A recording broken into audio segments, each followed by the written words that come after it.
First off, Happy New Year. Hope everyone was smart and safe during their festivities.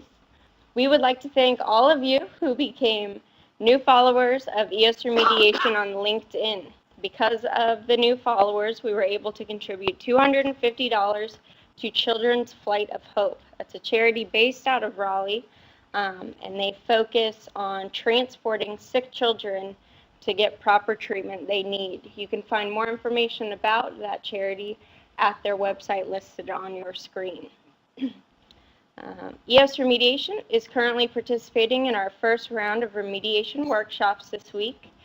Brad has been down in Texas. He was in Dallas yesterday, Houston today, and will be in Austin tomorrow. Find out more information on these events at remediationworkshop.com. The next conference we will be attending is RemTech in March in Westminster, Colorado, so we look forward to seeing you guys there. And I want to say congratulations to Ohio State. Not that any of the players are listening, but for all of the alumni that are quite happy about their national championship title. So I'm going to pass this along to Bilgan, and we'll get started. Thank you so much, Samana, and hello again, everyone, and thank you for joining us today. I'm going to start with talking a little bit about what we're going to talk for this presentation or for this webinar. As Samana mentioned, we're going to basically talk about adjusting or managing the pH aquifer. We're going to start with first of all, why we care about pH. What is the importance of pH in soil or in our aquifer? And we're going to look a little bit the soil pH conditions in the whole US, if it's acidic or basic. And then we're going to make a difference about pH versus acidity. People have a tendency to use these concepts interchangeably, which is not really correct. And we're going to talk about why it's not correct and what is pH and what is acidity in details. Then we're going to continue with factors can affect aquifer acidity or soil acidity, like bioremediation that you choose to apply on your site, or natural pH conditions and so on. And then we're going to look at common additives, usually bases to adjust pH. For example, if you have a very low soil pH or groundwater pH on your site, what kind of additives that can use to adjust or manage that pH. And after that, we're going to continue with our colloidal buffer product, Cobalt Magnesium. I'm going to give you some information about its development and what kind of tests that we conducted during the development process. And lastly, I'm going to talk about 2 field-scale demonstration projects, 2 case studies to show you the field application of Cobalt Magnesium. And we're going to continue with your questions, and I'll try to answer them at the end of my presentation. So, why pH is important? First of all, it impacts the conditions of your site, conditions of silts and clays in soil. If you're applying, for example, enhanced reductive dechlorination, like anaerobic bioremediation of CVOCs, it controls the microbial activity. If you have a very acidic, like let's say pH lower than 5.5 on your site, it inhibits the Halococoides McCarty species, which means that you probably won't have any treatment on your site. Just the opposite, if your site is too alkaline, if your pH is too high, saying like about 8, it can also be toxic to the microbial activity. The second importance is it controls the dissolution of some of the metals, not all of them, and radionuclides. Depends on your pH value or pH on your site.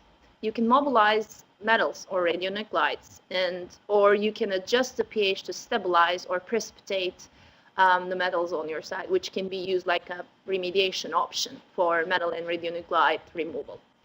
And lastly, pH can promote alkaline hydrolysis, which can be used for the degradation of RDX and TNT, as we all know that explosive ingredients.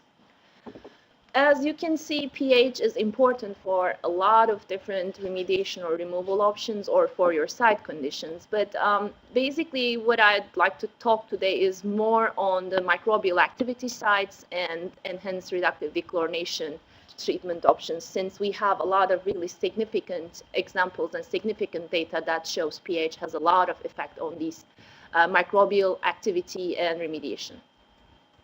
This is a microcosm run by CBNI or Show Group formerly, with a bioaugmentation culture or DHC containing microbial consortium SDC9. What you see in this slide is the y-axis is the PCE degradation and x-axis is the pH. So basically it shows how the PCE degradation changes with pH. As you can see clearly at 5 or like a little bit higher than 5, we have no degradation. If you go like on the other side, on the other extreme, if you are like higher than 8, your degradation significantly decreases. And you can see very clearly that our optimum pH for this type of reaction or like for this type of microbial activity for PCE degradation is between, I would say, 6 and 7, maybe 7.5. In the slide, you see another study done with the bioaugmentation cultures from Savannah Riverside. Again, what you're looking at is the cumulative TC consumption on the y-axis with changing with time at different pH values. So each line in this graph shows a different pH. For example, if you look at this little green dots, it shows the TC consumption with time at the pH of 8.5, sorry. And it's like, it's very clear that if you are at pH 8.5, your TC consumption is very low. We can say like a complete inhibition. The other extreme, pH 6.5 or pH 5.5, which shows this like kind of bluish or like a, I would say, violet line, which is pH 5.5, and this orange line is 6.5. With the time, yeah, at the beginning you see some inhibition, no TC consumption, but when the time goes, like after 5 days, it takes up, and then you start to see some TC consumption at these pH values, which shows us a complete degradation. If we go through the more neutral side, like pH 7, which is these two lines, the pink and I think this is like a purple, you see like the degradation right away from the beginning of the time or beginning of the experiment. What this tells us is when the TC degrading to DC, conversion of TC to DC, low pH, yeah, we have some inhibition at the beginning of the low pH, but probably microbes can degrade TC to DC is more wider than the microbes like the helicocoides converting DC to vinyl chloride is higher. Like different types of microorganisms can do this type of conversion TC to DC. There are still some microorganisms can work at this low pH. However, it's not the case with high pH. Still, neutral pH, like around 7, is optimum. This for this type of microbial activity. The next slide from the same study, same bioaugmentation culture from Savannah Riverside, but this time we're looking to ethene production, which means we're looking to degradation of vinyl chloride to ethene. The picture is a little bit different here. Again, you're looking to ethene production with time at different pH values. If you look at the pH 5.5, nothing. It is just a complete inhibition. You don't see any ethene production. Higher, like the other extreme, pH 8.5, which is again this little green dots, same. No, nothing, complete inhibition. When you go a little bit more neutral side, pH 6.5, pH 6, yeah, you start to see some production, but there is still some decrease or there's some slowdown in the ethene production. Again, in the neutral pH 7 pH 7 with no adjustment, we see the optimum pH for this type of conversion. So we can say that especially for this part of the reductive dechlorination, when the vinyl chloride is converting to ethene, we should be on the optimum side of the pH. Then there is no room for higher pH or lower pH, because the helicocoides are really sensitive to pH, and they are the only microorganisms can convert vinyl chloride to ethene. So after we talked about why the pH is important, and it's very clear that we have to keep the pH at optimum levels for a good reductive dechlorination, at least for a good remediation, I would like to a little bit talk about the soil pH in whole US. This map from USGS shows the soil pH in the whole US. As you can see, first of all, these blue color, or maybe I can say dark gray or grayish color, shows the soil pH is between 8 and 9, and the red color or orangish color shows the soils with pH between 4 and 5. If you look at this map, the east part of the US is basically acidic, has acidic soil. The middle part, mid-US, is a little bit more alkaline, higher pH. And again, if you look at the west part, it's still acidic. For the specific North Carolina where we are at, we have acidic soils, which is all red. And if we look at the groundwater pH, 75 for this study, of course, 75% of the groundwater pH is below 6, which tells us that we have an acidity problem, or low soil pH and groundwater pH problem in North Carolina from the start. At this point, I would like to talk about pH versus acidity. Let's remind ourselves and go back to our high school chemistry, and let's define what is pH and what is acidity again. High acidity and low pH are not the same. They are not the same thing. So you cannot assume if you have a low pH, automatically you have high acidity. Like I said, people have a tendency to use these two concepts interchangeably, but that's not true. pH, as we all know, is the minus log of the hydrogen ions in the system, and like all the other words, determined by proton concentration. Acidity, however, is the amount of base, or it can be acid, depends on how you do the titration on your system. I'm just not talking about soil and groundwater at this point. I'm talking about more chemistry in general. It's the amount of base or acid needed to raise or lower the pH. So one of them is the minus log of a certain hydrogen amount in the system. The other one is the amount of base or acid you use to raise or lower pH.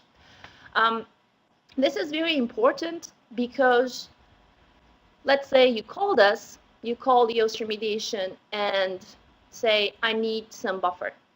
In order for us to be able to determine how much buffer you need, we need the acidity amount, not the pH. Yeah, pH probably tells us if you have a low pH, let's say if you have a pH of 4 or 5, yeah, it probably gives like a clue that, yeah, we probably need buffer. I mean, you have very low pH and probably your acidity is pretty high, but it doesn't tell us quantitatively how much base you need. We need the acidity number to determine how much base you need. So it's very important. We cannot do anything with the pH value. A good example to show why they are not the same thing, let's say we have two solutions. Solution one is 0.5 millimolar HCl, which is a very strong acid, and the solution 2 is a 0.5 millimolar acetic acid, which is a weak acid. So we have the same strength acids, with one of them is a strong acid and one of them is a weak acid. When you look at these two solutions without doing anything, the first thing in your mind is HCl is a very strong acid, so it's probably have a higher acidity. Well, that's not the case. We're talking about the same strength of acids, same concentration or same millimolar of different acids. The initial pH of HCl is 3.3, and the initial pH of acetic acid is 4. Again, in your mind, if you just look at the pH, okay, HCl pH is much lower, so I probably have higher acidity. Well, when you titrate that, start to titrate that with sodium hydroxide, same strength of sodium hydroxide, which is 10 millimolar in this case.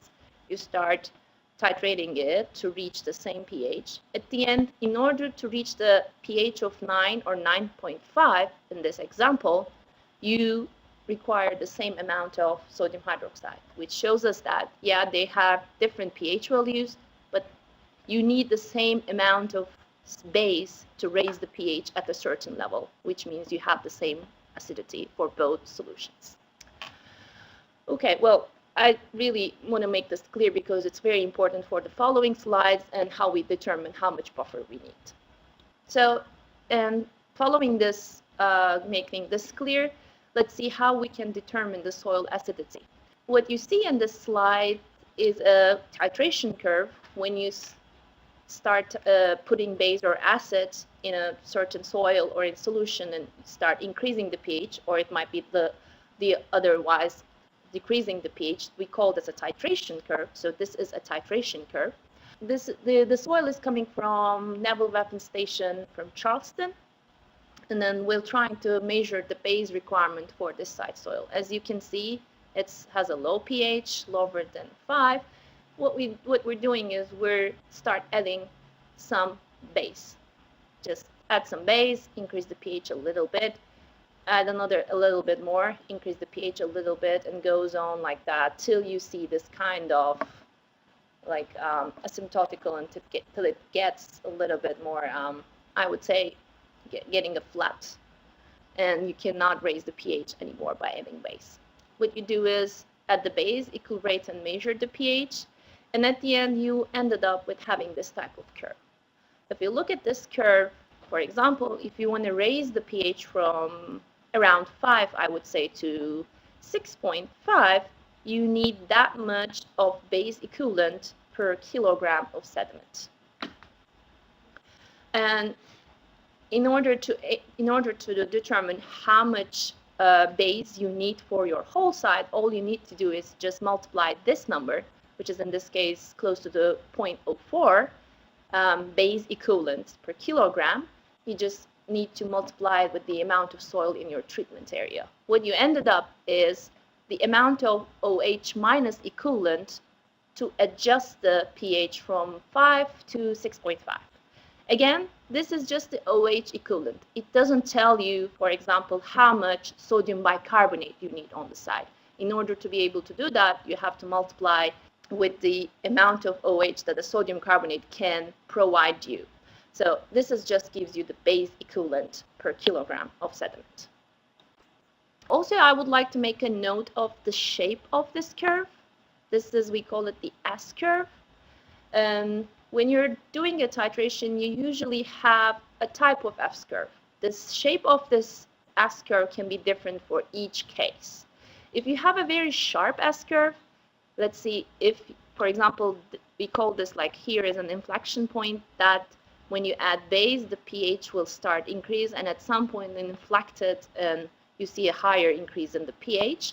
If this inflection point or if your S curve is very sharp, which means that you have a low buffering capacity or low acidity, which means you don't need to add a lot of base to change the pH. You just need a little bit of base to increase the pH significantly.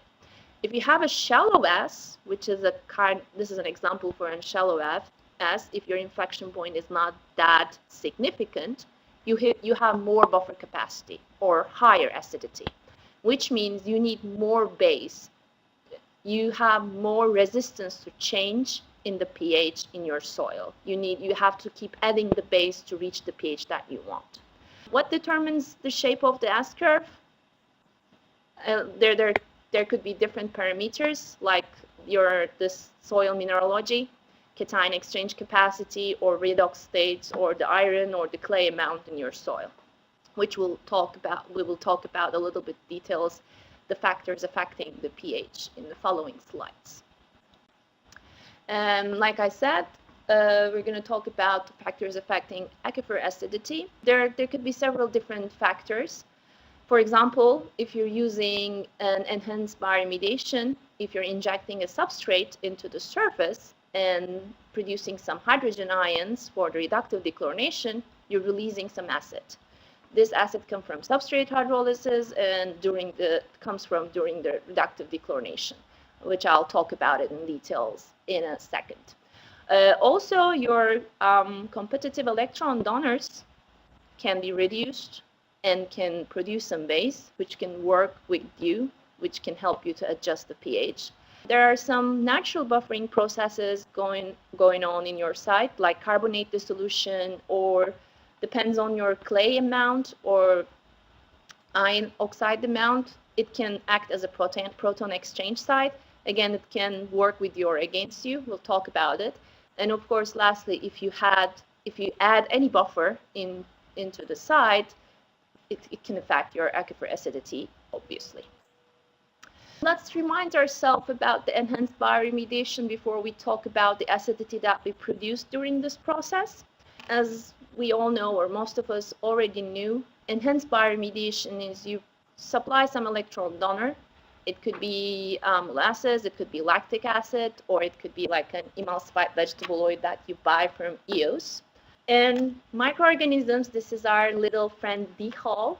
We call it D-Hall. D-Hall, these substrates were fermented, produced some hydrogen, and D-Hall used this hydrogen to respirate the PC and TC, which are our electron acceptors in this case. So PC accept this hydrogen, one chlorine out, hydrogen in, and then we have TC, and so on. At the end of this process, we get energy, and we have more D-Halls and some waste products. Okay. During this process, we produce acids. How? First of all, when the substrates like sodium lactate or soybean oil fermented, we produce hydrogen. The amount of hydrogen we produce is changing with amount of substrate you use. So this graph shows how much hydrogen you produce per the hydrogen you produce, the hydrogen ions per hydrogen amount you produce for different substrates. Or during the respiration, that's the second step of producing acids. When you're going from PC to all the way to ethene, during the reductive dechlorination, every time you go from one step to another, PC, TC, DC, and so on, you produce HCl. So if you look at all the reaction all the way from beginning to the end, at the end of this process, when you convert PCE to ethene, you produce 4 moles of HCl every time, which can significantly decrease the pH of the site. Okay, these electron acceptors can work with you and help you to adjust the pH or regulate the pH on the site. Of course, it depends on the amount of the nitrate or the other electron acceptors competitive with the PC or TC, the amount what you have. So you may have OH in the system, or you may not have. Another pH adjusting or pH managing system in aquifers or soil is the carbonate system. Again, let's go back to our high school chemistry. Carbonate system is basically a conversion of carbonic acid to bicarbonate and carbonate. So this is a very, very simple schematic representation of the pH values that you see different species. If you are kind of lower than 4, you have, carbonic acid. When the pH is higher, like more neutral between 6 and 10, you have the bicarbonate domination. And higher than 10, carbonate is the dominant species in the system. Okay, carbonate system is actually a very strong buffering system for most of the I would say systems. Carbonate has a lot of buffering capacity. Carbonate systems has a lot of buffering capacity. But the problem with the carbonate system is you're fine if your system is exposed to the atmosphere. So if you're at the Vadose zone, with the degassing of carbon dioxide, for example, you have bicarbonate takes the H plus or the extra hydrogen in your system, converted to carbonic acid, and this carbonic acid removes from the system or the gas from the system as carbon dioxide, which is pretty good for the adjusting pH or regulating the pH if your system is exposed to the atmosphere. However, if your system is under pressure, which means if you're below the water table or if you're in a closed system, carbonate system doesn't work that well because carbon dioxide doesn't have any place to go. It stays in the solution, and as you can see from this graph, when the partial pressure of carbon dioxide increases in the system, your pH starts going down because carbon dioxide stay in the solution as the carbonic acid, and then carbonate system cannot do anything anymore. So for a closed aquifer or like a confined aquifer, carbonate system probably does not work very well to adjust the pH or regulate the pH. Similarly, you may say, I have limestone. Limestone provides me some bicarbonate or carbonate mineral. Yeah, that's true. Calcium carbonate or carbonate species are effective as buffer, but only when they dissolve. So if you have limestone, yeah, it can help, but it's not very soluble. So as long as you cannot dissolve any calcium carbonate in your system, it cannot help you with the pH regulator. So carbonate mineral buffering sometimes doesn't work very well for the aquifer. There we go. In this case, the protons that already exchanged on this side can this time replace with the sodium that you add, and then you start releasing protons into the groundwater or your aquifer again, which limit the pH increase from sodium hydroxide addition. So iron and clay surfaces in soil or your aquifer can work with you or can work against you, and sometimes they make very difficult for you to increase the pH because of they demonstrate very, very high buffering capacity. So you should be careful about what you have in the soil too. After we talk about the factors, okay, we still have low pH. We need to do something about that. We want to add a base, of course. This is the list of, this is a table that shows the common bases that been using pretty regularly. It shows you how much base equivalent you can get per kilogram for each base, the solubility values, and there are some comments about how usable or what is the concerns about each base. If you look at this a little bit in more details, for example, we talked about the limestone. Limestone can be used for a pH regulation or increase the pH. Like I mentioned, it has low solubility and it's a weak buffer, so sometimes it doesn't work very well. It might not serve your purposes. If we want to go at other extreme, like using caustic soda, which is a very, very strong base, as you can see from its pH, yeah, it can increase the pH, but there is always a potential for overshoot. So you may want to increase the pH from 5 to 8, for example. If you add a little bit of sodium hydroxide more than you need, you can increase the pH very, very high, which is also toxic. So again, it may not serve your purposes. And safety is an issue when you're dealing with the caustic soda. Like all the other carbonate species, as I mentioned, carbon dioxide is a problem if you have a confined aquifer, if you're under pressure. If you look at the calcium hydroxide or magnesium hydroxide, those are two bases regularly used in water and wastewater treatment. For example, if you look at the magnesium hydroxide, among all these bases, it gives you the highest base equivalent per kilogram. Its pH is pretty good, it's 10, it's not too high like caustic soda. The only problem is it has a low solubility, which may not be a problem which means that it can give you a longevity, like a good longevity in your aquifer, but it's hard to inject it. I mean, it's hard to inject the magnesium hydroxide by itself, and it doesn't have a good distribution in the aquifer. But it looks like it's a good base for pH increase purposes. So what we did about that? EOS remediation developed a colloidal buffer with magnesium hydroxide, CoBuPH Magnesium. CoBuPH Magnesium is basically the colloidal suspension of magnesium hydroxide. These are some specifications of the CoBuPH Magnesium, like the pH, what's in it, like alkaline buffers, stabilizers, what's its OH equivalent. So every pound of CoBuPH Magnesium supplies you around 7 equivalent of base.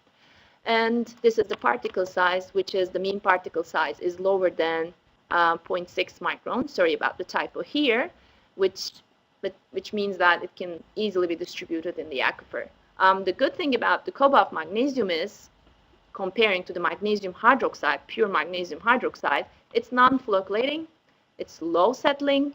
All you need to do is just dilute it with water, inject on your side, and chase it with some water, which will give you very good distribution and longevity, which I'll show you with data in a minute.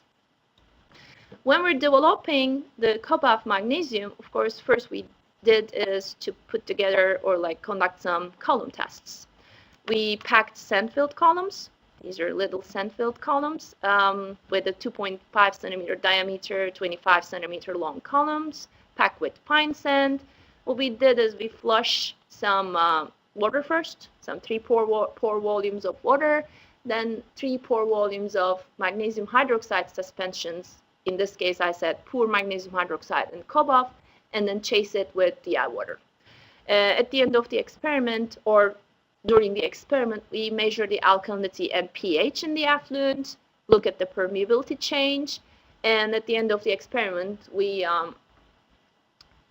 look at the alkalinity in soil by destroying the columns. If we look at the results, as you can see, when we compared it, pure magnesium hydroxide in water, which is shown by these little blue dots, and the CoBuPH Magnesium, shown by the red, for CoBuPH Magnesium, alkalinity breakthrough after about 1 pour volume. And the good thing is, for CoBuPH Magnesium, only 18% of the injected was retained in the column, which shows us that it has good distribution, it doesn't retain or settle in the column. However, it's not the case for the pure magnesium hydroxide. If you look at the permeability, we don't see any significant change in the permeability, which is again good, which means that it doesn't clog the aquifer or just settle where it is, which is not the case with magnesium hydroxide. There is a decrease in the permeability with the pore volumes that we injected. And another thing is the longevity. This graph shows the longevity of the CoBuPH. We injected the CoBuPH into a column with a pH is around 4 at the beginning. We see a significant increase in the pH after right after we inject the CoBuPH, and it retains like that after 25 pour volumes. Which all these data shows us like excellent transport, excellent longevity, and CoBuPH can maintain a good pH for a long time without changing any permeability. Also, we did some titration tests with 2 different soils coming from Fort Dix and McGuire AFB3, Air Force, sorry, not Air Force 3, McGuire Air Force base. Those both sites have fermentation and dechlorination, which produce some acid and use all the alkalinity in the soil. Their ambient pH, their starting pH is very, very low. Like for McGuire, it's about 2, and for Dix is close to 3. They're very low for any type of microbial activity, especially for reductive dechlorination. And then what we did is we titrate them in the lab using CoBuPH Magnesium. What we're trying to determine is how much CoBuPH we need for these type of soil. Again, these are the titration curves for each soil. As you can see, in order to increase the pH to close to 7, you need about 15 grams of CoBuPH Magnesium per kilogram of sediment. What I would like to point out here is, if you want to increase the pH, for example, close to 8, you cannot assume it's linear. It's not like the titration curves are not linear. In order to be able to do that, you have to keep titrating with the CoBuPH and to see what is the amount to reach the pH 8. As you can see from this titration curve, in order to be able to raise the pH from 7 to 8, you need another 10 gram per kilogram, which means you have to double the Cobalt Magnesium to reach that pH at 8. Again, remember that S curve, and remember that if you're doing a titration, you cannot stop at some pH and telling that, okay, I'm going to interpolate as linear. That's not true. After we did all the experiments in the lab, we run the column test, and we sure that CoBuPH is working perfectly. We start doing some injections in pilot scale. I'm going to talk about two different case studies. The first one is a project done by CBNI in 2013. The main contaminants on the site is explosives, mainly RDX and perchlorate. They injected EOS LS and Cobalt Magnesium together. You can see some information about the geology, which is clay, and some groundwater velocities around 20 feet per year. They used 20 points, 20 injection wells, 5 feet on center, and they injected 16 gallons per well in average. This is the well layout. This is the 20 points, 20 injection wells that the CoBuPH and EOS LS have been injected. They have several different monitoring wells, down gradient, at several different places, several distance from the, I would say, injection barrier, and they have some upgrading monitoring wells to monitor the upgrading conditions. This data shows the pH changing with the distance from injection point at different times. So each line shows a different time. As you can see, we start at a very low pH. In all monitoring wells and the injection point, of course, this 0 is the injection point, the injection well, very low pH, which is around 4.5, on the average. When we inject CoBuPH, at day 45, we see a significant increase, especially at the injection point, like it shoots up to the 8, increase significantly. And then when we going from, for example, at 5 feet, this drops to the 5.5, and then when you get further away from the injection point, this pH drops. This is just 45 days. Like at even 45 days, we see a good change, a good adjustment in pH. When we look at the 6 months data, which is this purple line, 163 days, which is almost 6 months, this significant increase kind of adjusted a little bit and goes to the more neutral side at the injection. And then, of course, with the distance, this pH changes, but we see a very good distribution of CoBuPH, pH is not at the extremes, we kind of get a very nicely distributed pH through the monitoring wells. If we look at the 1-year data, day 360, even after the 1 year after the injection of CoBuPH, pH is still close to neutral. And still you see a very good distribution along the monitoring wells, which tells us CoBuPH, like I said, transport very well through the aquifer, and it can sustain a neutral pH according to this data at least 1 year. And we keep collecting data on this project, so I'll update you when we have more data. The second site that I would like to talk about is a site in North Carolina, here in North Carolina. The main contamination on the site is PCE. This shows the PCE release and the PCE concentrations on the site. We have a storm sewer that the PCE migrated along this storm sewer. This is a conceptual site model for the site. We have a shallow silty clay layer with a very high PCE concentrations, which can serve as a long-term back diffusion source. Below that, a confined sand and gravel aquifer, and then the clay again. This aquifer, this confined sand and gravel aquifer, has about 100 milligram per liter PCE. The important part for us for this presentation is the low pH. This aquifer has a very low pH, changing between through to 3.2 to 6 at some points because of a sulfuric acid plume, oxide sulfuric acid plume release. And at the beginning of the project, there was no DHCs or any reductive genes on the site. This is a little bit general idea of the design and how they inject the EOS and CoBupH. This site also, EOS and CoBupH has been injected on this site, mainly in the sand and gravel with 2 well screens to have a better distribution. At the end of the project, and injections conducted in 2 phases. So in some of the wells got the injection of EOS and CoBupH in October 2013, and the rest of the wells has been injected with CoBupH and EOS in January 2014. This is the total amount of EOS injected on the site, and we injected around 300 gallons of Cobalt Magnesium in whole site in both phases. I mean, in total, in 2 phases. Of course, again, the important part of this project is the pH, since we're talking about the CoBupH.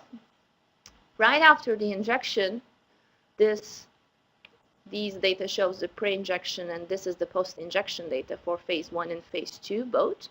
In both phases, we see an increase in pH by 4 units significantly right after the injection. These are injection wells, by the way. All these data is coming from the injection wells, selected injection wells.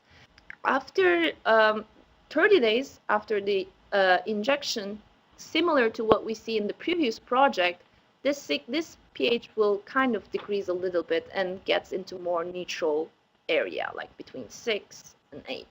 And this CoBupH keeps that neutral pH along the way. After 12 months for first phase, all the injection wells have a pH between 6 and 8, which is optimum for reductive dechlorination. And we start to see some conversion of PCE to vinyl chloride. For phase 2, we don't have the 12-month data, but we have the 9-month data. Same story.